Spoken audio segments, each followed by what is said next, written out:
I thought that was like a really good point of like just encourage that too, to really hone in on like that Why peer you're pressure of dating. like, Like, yeah, I feel exactly. like dating is that for the purpose of like finding your potential husband. Hmm. So if you're not ready for that, if you're not ready to get married or have a baby, or, these are all interconnected and intertwined. And I feel like society like ignores that oftentimes. And again, it comes back to like your influences. So those were like my peer influences. What are we consuming on our phones? What are we consuming in the media culture and movies and TV? And are those things influencing your decisions? Ultimately, we need to take like those things can become idols and influence you. Like, I mean, first commandment, like there shall be no other gods. Like we need to place God's desires for our life and our relationships first and foremost. And that ultimately ties back to how does God view you? Like what Jackie was talking about. You are valued as a daughter, as an heir of God, and his love for you is surpasses everything. His um his plan for your life, his desire to cherish you and to be a daughter of Christ and to live in his truth and beauty is ultimately the most important thing in your life.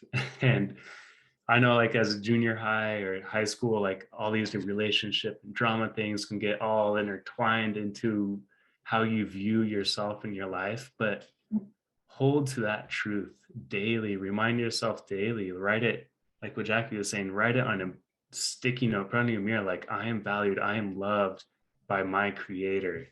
And that is first and foremost. And that's gonna bubble out and like you're gonna have your self-respect, you're gonna have that um just that joy filled life. And like as a guy, like people notice that. And like that's respectable and it's attractive. Like people want to be around other people like that who have that confidence and in themselves. And that confidence is tied to your value and that's ultimately connected to how God views you.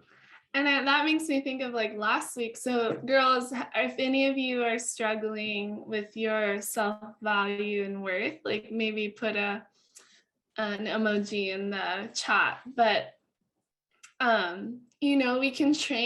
we can like recognize what does God say about our value and our worth, and retrain our thought patterns, Mm. because sometimes we have these terrible thought patterns that are not from God, and being able to recognize those and even take that into like, okay, what do I want for my future? Like, do I want a healthy and beautiful relationship, or do I want to like have all these other things that leave me feeling empty prior to? And so I can promise you, I don't regret like any of the choices that I made in my pursuit of finding a husband. And it was within God's design. And so while the world might be saying the opposite, they're also ignoring a lot of these major facts that are true and counter to what God's word says. And so I hope today is just a reminder that you can do it. You can totally wait. And I would rather wait forever for something good and beautiful and under God's design than kind of go through the ringer of the world and